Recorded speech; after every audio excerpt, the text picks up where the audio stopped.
Hi everyone, welcome back to this channel. तो पिछले class में जो हमने ड्रेस ड्रेप की थी उसी का हम लोग आज पूरा मेकिंग प्रोसेस देखने वाले हैं, किस तरीके से हम ड्रेस को बनाते हैं। तो जब हम एक डिज़ाइन चूज करते हैं या फिर हम एक इमेज उसका देखते हैं कि फ्यूचर उसका जो हमारा रियल प्रोडक्ट होगा वो कैसा होगा, कोई भी डिज़ाइन हम जब क्रिएट करते हैं या फिर थॉट उसके बारे में रखते हैं तो एक हमारा विजुअल होता है कि एंड प्रोडक्ट कैसा होगा, किस तरीके का उसका फॉल गिरेगा। तो जैसे ये पैनल वाला ड्रेस था जिसमें हम लोग को एक स्ट्रक्चर टाइप का फॉल चाहिए, जैसे बाउंस हो, अच्छे से उसका ड्रॉप गिरे, ये नहीं कि बहुत स्ट्रेट हो जाए। तो जब भी हम एक डिज़ाइन सेलेक्ट करते हैं तो उसमें मेन चीज़ डिज़ाइनिंग ये सब चीज़ें तो है ही, लेकिन साथ ही साथ फैब्रिक का सिलेक्शन बहुत ज़्यादा इंपॉर्टेंट होता है। जैसे अगर मान लीजिए कोई आपने डिज़ाइन किया, अगर फैब्रिक ही सेलेक्ट किया, गलत चूज कर लिया आपने, तो पूरा डिज़ाइन का कचरा हो जाता है। वो डिज़ाइन उस तरीके से नहीं उभर के आता है जैसा कि हमने इमेजिन किया था। तो इसीलिए फैब्रिक का सिलेक्शन बहुत ज़्यादा इम्पॉर्टेंट है। क्या आप डिजाइन कर रहे हो, कैसा उसका फॉल गिरने वाला है, स्ट्रक्चर्ड है, फ्लोई है, क्या है, कैसा है, तो ये सब चीज़ का थोड़ा सा ध्यान रखते हुए फैब्रिक का सिलेक्शन करना होता है। तो जो हमारा पैनल वाला ड्रेस है उसमें हमारा जैसे उसका स्ट्रक्चर चाहिए वह उसके लिए हमें थोड़ा सा एक फैब्रिक थिक चाहिए। पहले तो हमें कोई फ्लोई फैब्रिक नहीं चाहिए या फिर पतला सा फैब्रिक नहीं चाहिए, उसके लिए थिक सा फैब्रिक चाहिए जिसका खुद का एक स्ट्रक्चर हो, ठीक है, उस तरीके का हमें फैब्रिक चाहिए। तो मेरे पास ये फैब्रिक है, आप देख सकते हो, ये हल्का सा थिक है, आप देखो तो इसका फ्लो बहुत अच्छा गिरेगा। और ये तो फैब्रिक का नाम तो नहीं पता मुझे क्योंकि मैंने बहुत पहले इसको मंगाया था, तो एग्जैक्टली मैं बिल पर भी इसका नाम नहीं है, नंबर वाइज कोड है। तो ये है कि जैसे पैंट का कपड़ा होता है ना, जो शूटिंग वाला, शॉर्ट शूटिंग वाला कपड़ा होता है, उसी टाइप का कुछ टेक्सचर है इसका। तो उस तरीके का ही फैब्रिक है ये, जो ट्राउजर्स के लिए यूज होते हैं। इसका आराम से आप ब्लेजर बना सकते हो, ट्राउजर बना सकते हो, उस तरीके का फैब्रिक है ये। तो इसी का हम लोग आज यूज करने वाले हैं। थोड़ा सा ये ठीक है, इस वजह से ये हमारा जो इमेजिन हमने किया है गारमेंट का पैनल वाला, वो इस पे एकदम फिट बैठेगा। लेट्स सी, देखते हैं बनने के बाद कैसा दिखता है, क्योंकि हर डिज़ाइन हम लोग करते हैं पूरा बहुत ज़्यादा थॉट प्रोसेस करके, फैब्रिक चूज करके, ये डिज़ाइन वो डिज़ाइन, एंड रिजल्ट में कुछ प्रॉब्लम होता है तो पूरा गड़बड़ शड़बड़ हो जाता है। तो चलिए सबसे पहले हम लोग जो ड्रेस फॉर्म पे था उसको उतार करके उसको ठीक करेंगे, देन उसके बाद में फैब्रिक कट करेंगे एंड देन लाइनिंग कट करेंगे। तो चलिए, तो जो भी हमारा पैनल वाला था उसको हमने नीचे की तरफ बढ़ा करके नहीं कट किया था, छोड़ दिया था, तो उसको हम लोग कट कर लेंगे। इसमें मैंने कोई सीम अलाउंस नहीं दिया है, सब कुछ एग्जैक्ट वैसे ही कटा है जैसे हमने ड्रेप किया था। और जो हम यहाँ पे नॉच दे रहे हैं वो बहुत ज़रूरी है नॉच देना। वैसे स्टिच करते वक्त मैंने देखा तो सिर्फ वेस्ट का नॉच इम्पॉर्टेंट है, बाकी नॉच देने की ज़रूरत नहीं है। मैंने सब जगह दिया था, बट बस्ट पॉइंट पे सब जगह दिया था, बट वेस्ट वाला सबसे ज़्यादा इम्पॉर्टेंट है। वेस्ट का आप लोग ध्यान रखिएगा कि वेस्ट जहाँ पे आ रहा हो हर पर लाइन मार्क कर दीजिएगा, ठीक है, सारे पैनल्स पर लाइन मार्क कर दीजिएगा। और फिर जब इसको कट करिएगा, फिनिश करिएगा, तो वहाँ पर नॉच दे दीजिएगा। इससे हमको ये पता रहेगा कि ये हमारा वेस्ट यहाँ पे है और यहीं से मैच कराते हुए बाकी सबको हम स्टिच करेंगे। तो इस तरीके से हमने सारा यहाँ पर फिनिश कर दिया। सब कुछ परफेक्ट था, इसलिए यहाँ पे ज़्यादा कोई चेंजेस करने की ज़रूरत नहीं पड़ी।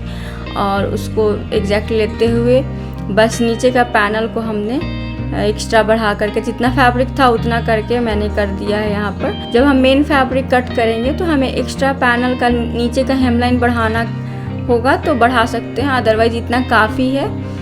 तो ये सब चीज़ मार्किंग करते हुए हम लोग इसको कट कर लेंगे।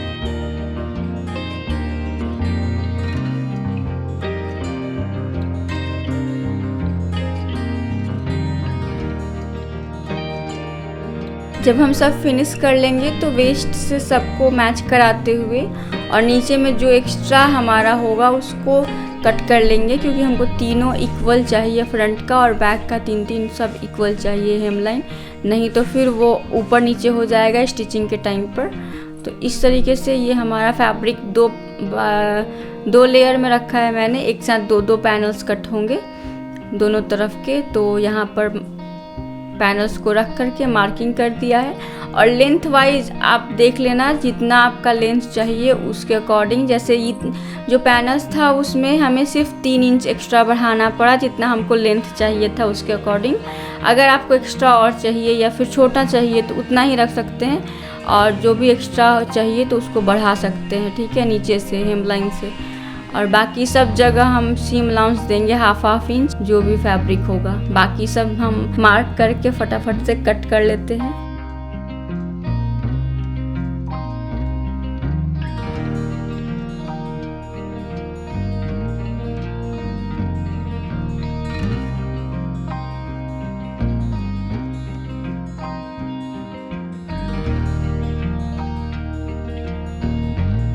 अब हम लाइनिंग कट करेंगे। तो लाइनिंग का फैब्रिक थोड़ा सा कम पड़ गया था, तो आप देख सकते हो हमने एक बार में इसको बिठाया तो ये सही से नहीं बैठा, एक पैनल हमारा बच गया।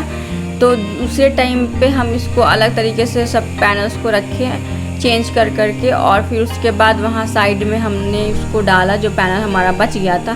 फिर भी हमें उसमें ज्वाइंट करना पड़ेगा क्योंकि हमारे पास इतना इनफ फैब्रिक नहीं था लाइनिंग के लिए। तो अपने आप को कभी कभी ऐसा चैलेंज भी दिया कीजिए कि कम कपड़े में बनाना है तो आप एक अलग सा उसको बनाने का तरीका आप निकाल पाओगे। तो इस तरीके से हम अगर बनाएंगे तो हमारा बन भी जाएगा और इतना कम कपड़ा में भी हो गया। तो आप देख सकते हो ये किस तरीके से हमने उसको रखा है।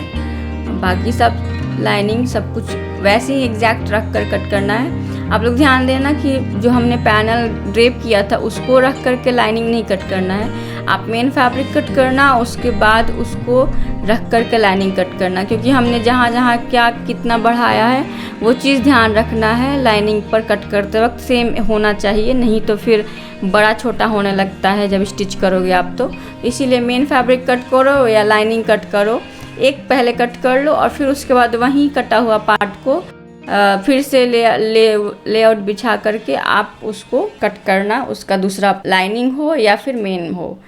तो इस चीज़ का ध्यान रखना है। बाकी सब जगह आपको नॉच देना है, और इस चीज़ का ध्यान रखिएगा कि फ्रंट का फ्रंट आप F से डिनोट करिएगा और बैक का B से, और सब पर फ्रंट बैक ऐसे लिखिएगा, नहीं तो बहुत कन्फ्यूजिंग हो जाता है पैनल्स वाले में।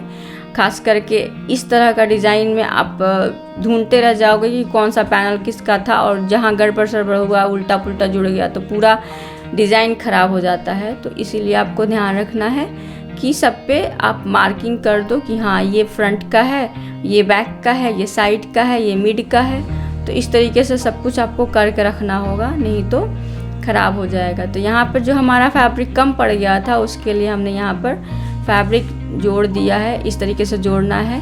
तो अटैचमेंट कैसे करना है आप लोग देखिएगा। हमेशा ऐसे पूरा फैब्रिक मिलेगा ऐसा ज़रूरी नहीं है, तो कभी कभी ये प्रॉब्लम होती है, तो आप इस तरीके से भी कर सकते हो।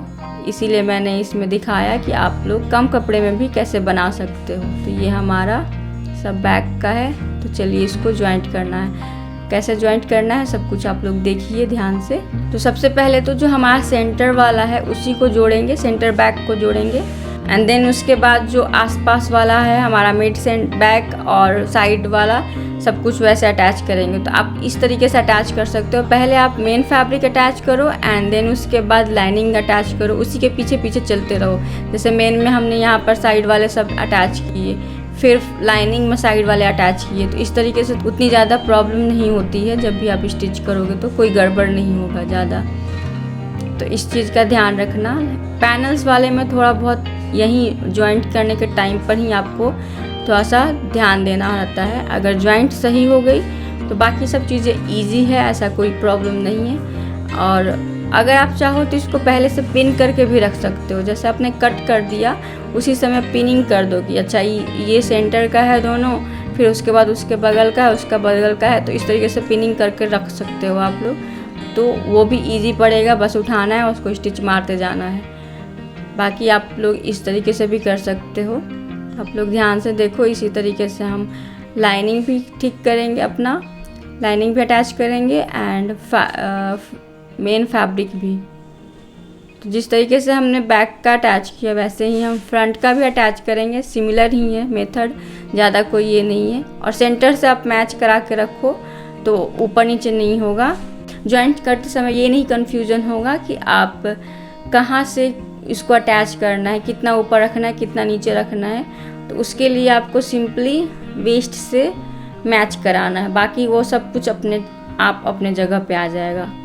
तो इसी तरीक़ा से हम सब कुछ मैच कराते हुए स्टिच कर लेंगे।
तो अभी आप देखो ये कैसा दिख रहा है। ऐसा लग रहा है कि हाँ पूरा लेयर्स दिख रहे हैं पैनल्स के। अभी जब हम नीचे का फिनिश करेंगे तो ये और अच्छे से दिखेगा। अभी तो हमने सिर्फ पैनल्स को ज्वाइंट किया है।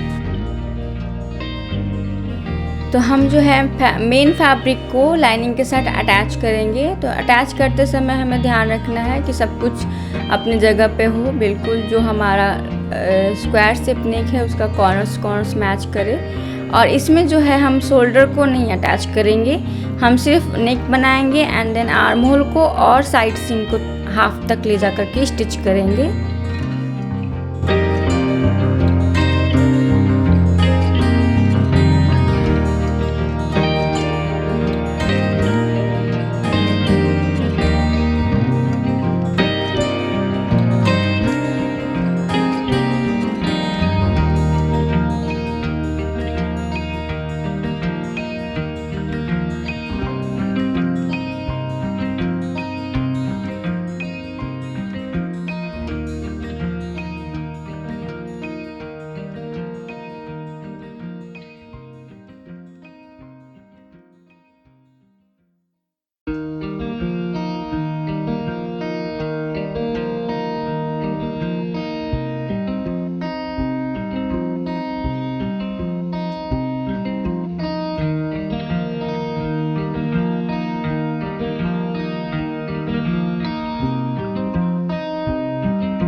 तो जिस तरीके से हमने फ्रंट का अटैच किया था वैसे ही बैक का भी कर लेंगे। तो यहाँ पर मैंने पिन कर लिया है। बस बैक में इस चीज़ का हमें ध्यान रखना है कि जो शोल्डर हमारा है वो दोनों का इक्वल आए। इस वजह से जो हमारा फिनिश हो चुका है एक, उसको हम मेजर करके तब उसके बाद उसको स्टिच करेंगे। तो ये हमारा इतना ही आना चाहिए, ज़्यादा होगा तो फिर बड़ा छोटा हो जाएगा। इसीलिए हमें क्या करना है, इसको मेजर कर लेना है एंड देन मार्क कर लेना है। ये वाला पॉइंट हमको एकदम इक्वल चाहिए, ठीक है। इसी तरीके से हम यहाँ पे भी मार्क कर लेंगे। ये इम्पॉर्टेंट पार्ट है, बाकी आप सब कुछ अपने अकॉर्डिंग कर सकते हो, बट यहाँ पर आपको मार्किंग ज़रूरी है।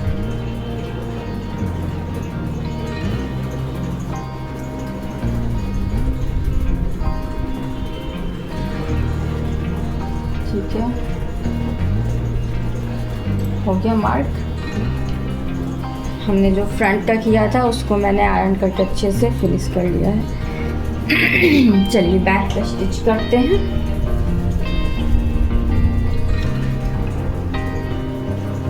सबसे पहले तो हम नेक बना लेते हैं, फिर आर्म होल की तरफ बनाएंगे। इसमें भी उसी तरीके से करना है, शोल्डर पे छोड़ देना है, फिर उसके बाद मैं बताऊंगी कैसे अटैच करना है शोल्डर।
तो ये हमारा दोनों रेडी हो चुका है। अभी आप देखोगे तो हम इसको अटैच अलग अलग तरीके से, बहुत तरीके से कर सकते हैं। एक तो सिंपली ऐसे अटैच कर सकते हैं, बट वो फिनिशिंग नहीं दिखेगा यहाँ पर बैक में।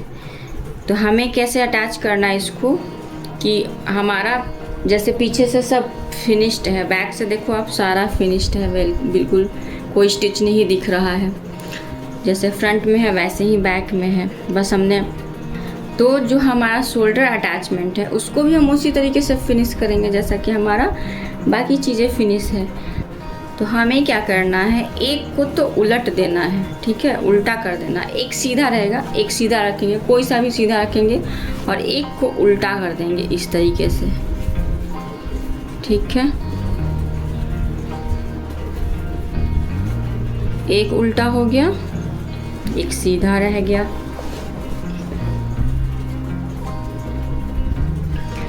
अब हम क्या करेंगे, यहाँ पर जो हमारा मेन फैब्रिक वाला है, मेन फैब्रिक के तरफ में इसको अंदर से घुसाएंगे। जो सीधा वाला है उसको उल्टा में घुसाएंगे, इस तरीके से घुसा करके यहाँ पर लेकर के आएंगे, इधर खींचेंगे इसको।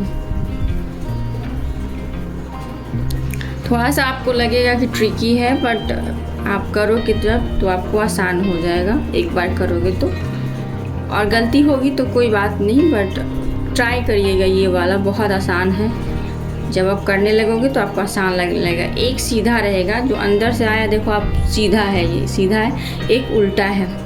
बस इसको इस तरीके से घुसा देना है। बस ये चीज़ ध्यान रखिएगा कि जो मेन फैब्रिक है उसी की तरफ मेन वाला है, उल्टा नहीं हो जाए। सीधा ये अस्तर वाला अस्तर के साइड में आए, लाइनिंग वाला, और जो मेन है मेन की तरफ आए, नहीं तो अगर उलट गया तो फिर गड़बड़ हो जाएगा। तो ये दोनों एक तरफ होना चाहिए, ये दोनों एक तरफ होना चाहिए। अब इसको हम दो तरीके से स्टिच कर सकते हैं, या तो सीधा एक स्टिच मारेंगे तो ऐसे मार सकते हैं, या फिर सर्कल में मारेंगे इसको पूरा। जब सर्कल में मारते हैं तो हम ये सब मैच करा के स्टिच करते हैं, तो वो प्रॉपर अच्छे फिनिश होता है। और जैसे ये स्टिच मारते हैं तो एक बड़ा एक छोटा होने का चांसेस हो जाता है। एक जिसमें से बाहर निकलता है तो वो छोटा हो जाता है, और जो थोड़ा हल्का सा चेंज हो जाता है। तो हम लोग क्या करेंगे, इसको इस तरीके से स्टिच करेंगे गोला में, ठीक है, ऐसे। तो मैं आपको दिखाती हूँ कि दोनों में डिफरेंस क्या होता है स्टिच करने के बाद। तो एक को चलो स्टिच करते हैं इस तरीके से, डायरेक्ट स्टिच कर लेंगे, ठीक है, और एक को स्टिच करेंगे उस गोला वाला से। तो अभी इसको हम इंसर्ट तो कर लें इसमें, ये वाला ऐसे जाएगा इसमें, इसको हम लोग निकाल लेंगे पकड़ के। चलो हो गया। सीधा है कि नहीं आप लोग एक बार देख लेना, नहीं तो इसमें उल्टा पुल्टा भी हो जाता है कभी कभी। तो हम इसको मैच कराते हुए, जो यहाँ का जॉइंट है उस पर पिन लगाएंगे।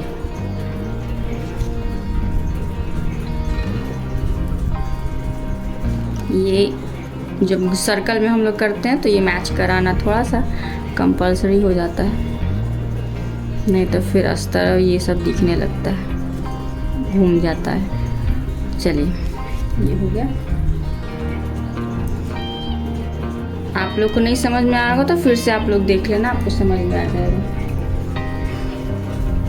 इस तरीके से पकड़ के रखेंगे। तो ये कुछ इस तरीके से दिखाई दे रहा है, ऐसे हो गया, ठीक है। और अंदर की तरफ देखोगे तो ये सीधा वाला है। तो इसी तरीके से होना चाहिए। बाकी चलते हैं स्टिच करके देखते हैं इसको। तो सबसे पहले हम इसको स्टिच कर लेते हैं।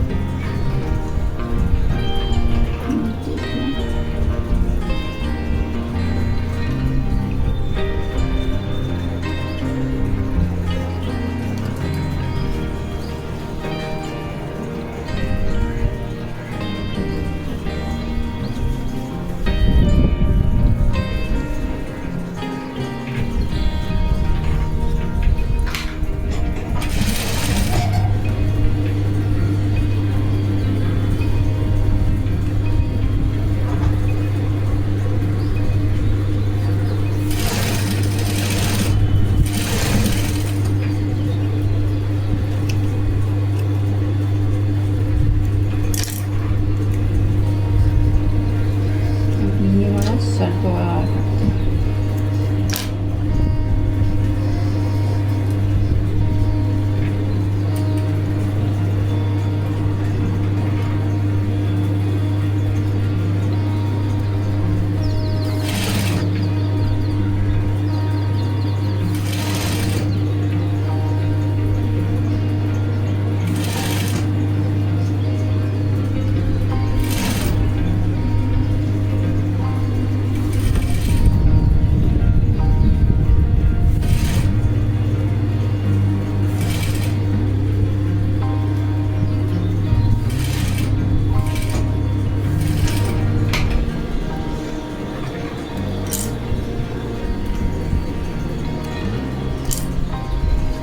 चलो इसको देख लेते हैं पहले कैसा हुआ है।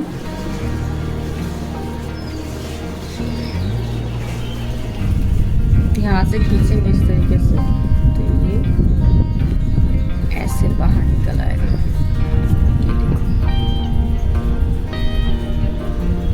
तो ये जो हमने सर्कल में अटैच किया है तो आप देखो ये कुछ इस तरीके से दिख रहा है। ठीक है, बैक से ऐसा फिनिश और फ्रंट से ऐसा फिनिश। अब चलिए जो हमने अटैच किया था वैसे वाला, चलो देखो ये भी अच्छा दिख रहा है, बट अब देखो तो थोड़ा सा ये एक्स्ट्रा निकल आता है। देखो हल्का सा दिख रहा है ना आपको, थोड़ा सा इधर भी हल्का सा।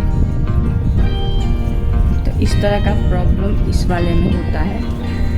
ये थोड़ा मोटा कपड़ा है इस वजह से थोड़ा सा हुआ है, बाकी कभी नहीं होता है जब पतला सा फैब्रिक होता है। तो इसके अपेक्षा में ये ज़्यादा फिनिश है। देखो आप, ये ज़्यादा फिनिश है इसके अपेक्षा में। इसका कॉर्नर निकला हुआ है, इसका कहीं से कुछ नहीं निकला, सब इक्वल है।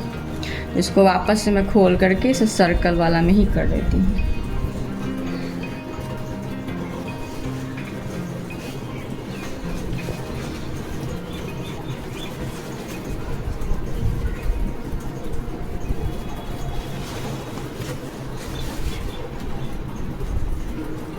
इसीलिए मैंने इसको एक ही स्टिच मारा था।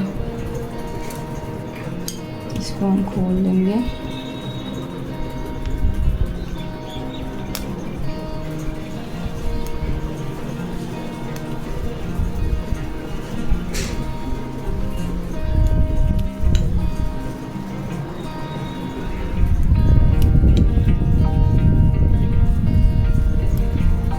स्टिचिंग बहुत तरीके से होता है, उस तरीके से भी होता है, इस तरीके से भी होता है। देखो शोल्डर अटैच, लेकिन दोनों में डिफरेंस हो जाता है। जब मोटे कपड़े होते हैं तो वो ऐसे निकल आते हैं, कॉर्नर्स बन जाते हैं। जो पतले वाले होते हैं ना उसमें उतना ज़्यादा नहीं समझ में आता, वो प्रॉब्लम नहीं होती है। तो इस वजह से हम लोग पतले वाले में कर देते हैं। तो स्टिचिंग भी चेंज हो जाता है कपड़े के अकॉर्डिंग, डिज़ाइन के अकॉर्डिंग। तो अलग अलग मतलब एक जगह पे पहुंचने का बहुत सारा रास्ता होता है। बस जल्दी पहुंचना है, कैसे पहुंचना है, कब पहुंचना है, वो सब तरीके हमें बस उस समय देखना रहता है कौन सा तरीका अपनाना है।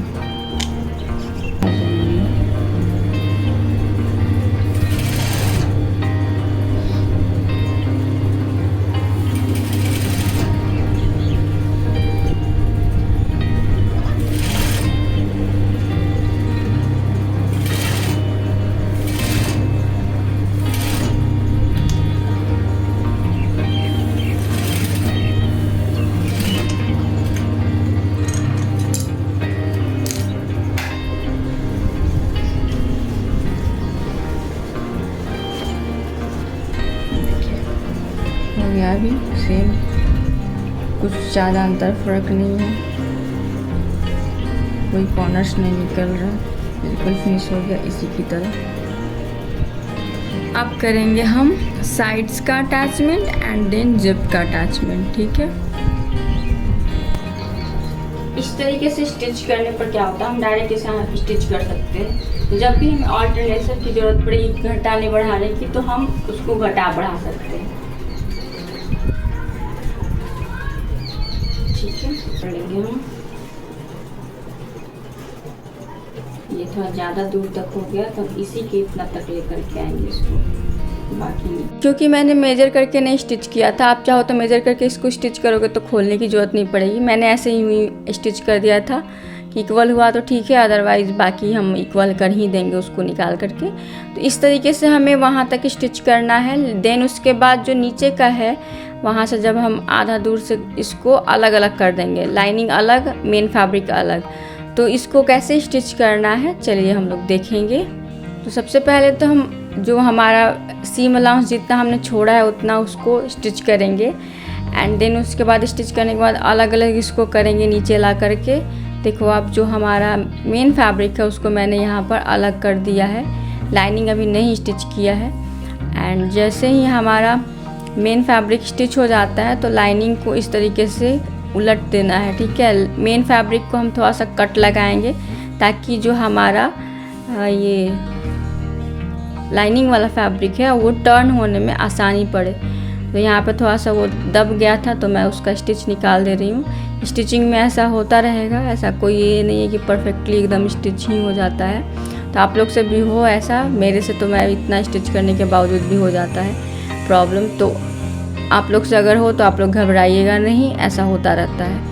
बहुत एक्सपीरियंस भी हो जाएगा तो भी कभी कभी नीचे से दब जाता है कोई फैब्रिक, हमें पता ही नहीं चलता है। कितना भी आप नीचे से ऐसे हटा हटा के स्टिच करते हो फिर भी स्टिच हो जाता है, कभी कभी पकड़ लेता है फैब्रिक। तो वहाँ से हमने उसको कट कर दिया एंड देन इसके बाद लाइनिंग को भी अटैच कर दिया लाइनिंग में। तो इस तरीके से देखो आप, ये कितना अच्छे से फिनिश हो जाता है बिल्कुल अंदर से। और हम इस तरीके से साइड में इसीलिए किए ताकि जब भी हमको अगर उस फिटिंग में प्रॉब्लम हो तो हम उसको ईजिली घटा बढ़ा सकते हैं। अदरवाइज जो स्टिचिंग एक और होती है जो कि बिल्कुल साइड सीम भी नहीं दिखती है, तो उसको खोल के ओपन करने में और फिर उसके बाद वो बढ़ा करके फिर स्टिच करने में बहुत झंझट होता है।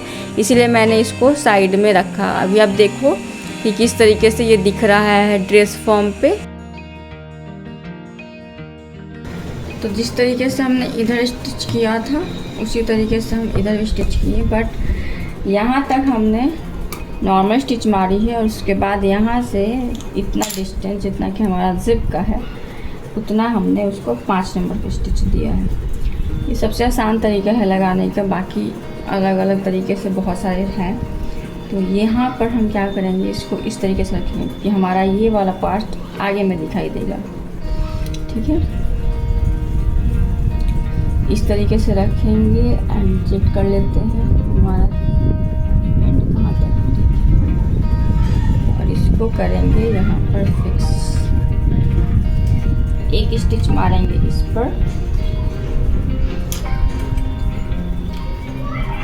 इस पे पहले मारेंगे, ठीक है। ये इसको जो है हम सेंटर पर रखेंगे, ये जो है इसको सेंटर पर रखेंगे ऐसे। हमारा जिप का लाइन है, बाकी हम इसको इस तरीके से स्टिच मारेंगे। ये सबसे ईजीएस्ट वे है जिप को अटैच करने का।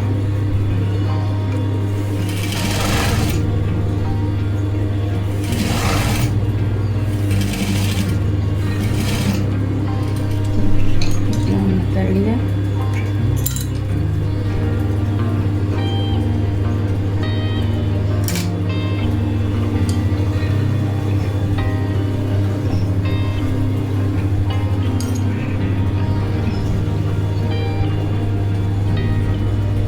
यही चीज़ हम इधर से भी करेंगे, सेंटर पे रखते हुए इसको।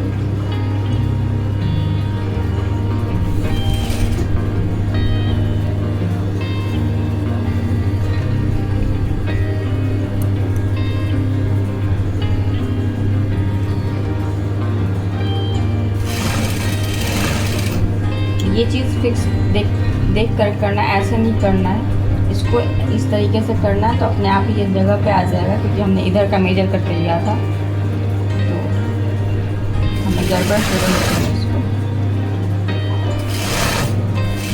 ये हो गया, इसको निकाल देंगे।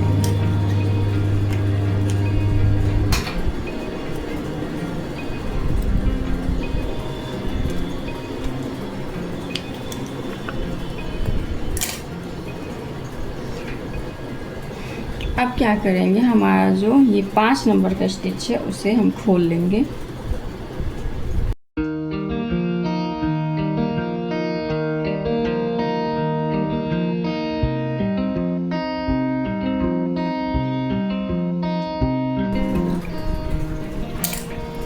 इसको खोलेंगे एंड इसको इस तरीके से रखेंगे,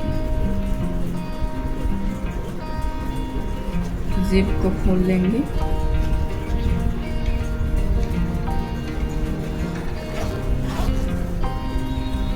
जिप को खोलने के बाद हमें क्या करना है,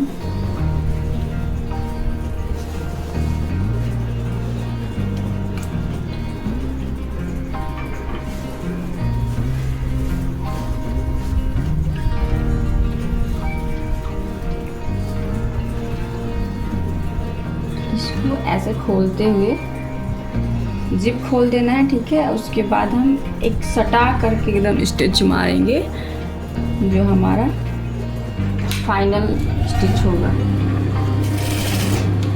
इसको खोल देना, इसको ऐसे ही नहीं स्टिच मारना है, इसको खोलना है, ओपन करना है, इस तरीके से।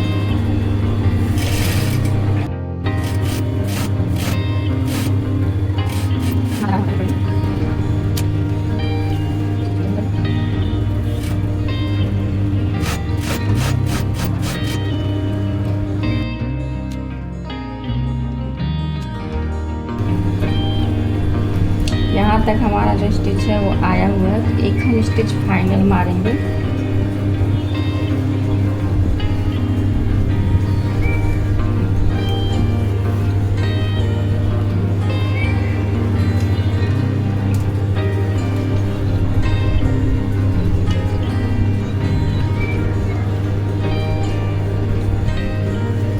थोड़ा सा ऊपर खींच लेंगे।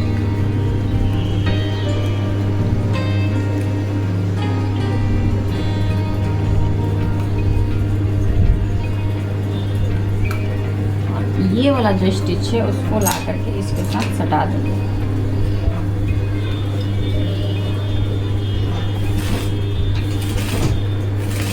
यहाँ ठीक है, ये हमारा लॉक हो गया।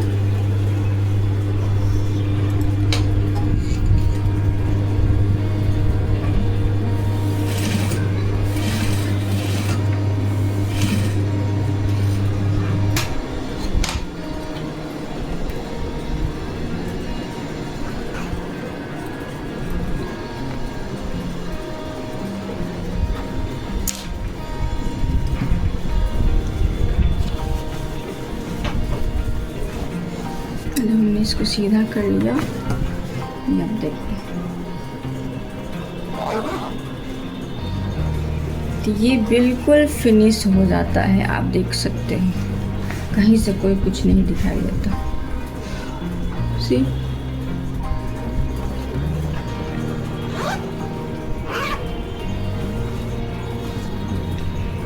तो ये इस तरीके से फिनिश होने के बाद बहुत अच्छा दिख रहा था। आप देख सकते हो बिल्कुल फिटिंग परफेक्ट बैठा हुआ है। और अब हम लोग सिर्फ नीचे का फिनिश करना है। तो नीचे को फिनिश करने से पहले हम जो भी एक्स्ट्रा फैब्रिक होगा उसको कट करके हटा देंगे, जो भी बढ़ घट रहा होगा नीचे से फिनिश कर देंगे। जो हमारा लाइनिंग है उसको इस तरीके से फिनिश करेंगे नीचे का, और जो हमारा मेन फैब्रिक है उसको हम एकदम पतला सा हेमलाइन देंगे।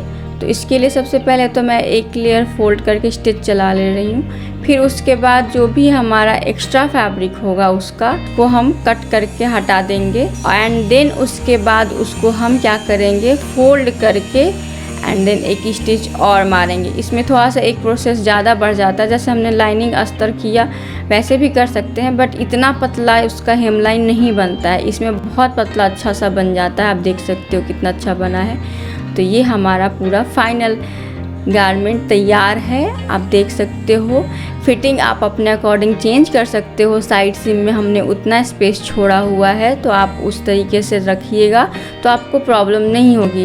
एंड अंदर से देखो आप कितना फिनिश है, बिल्कुल कुछ कोई स्टिच नहीं दिख रहा है। साइड वाला भी हमने इस तरीके से फिनिश किया है, ये बिल्कुल कुछ नहीं दिख रहा है, एक लाइनिंग भी नहीं। हमें ओवरलॉक करने की भी ज़रूरत नहीं पड़ी, एंड जिप तो बहुत ईजिली लगाया हमने। तो आप लोग को कैसी लगी ये ड्रेस बनाने की पूरी प्रोसेस, आप लोग प्लीज़ कमेंट में बताइएगा। एंड आपको अच्छी लगी हो तो प्लीज़ लाइक करिएगा। आप लोग लाइक करना भूल जाते हो।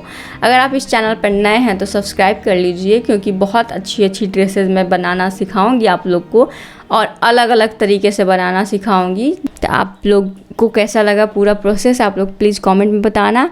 एंड मिलते हैं नेक्स्ट क्लास में, तब तक के लिए बाय बाय।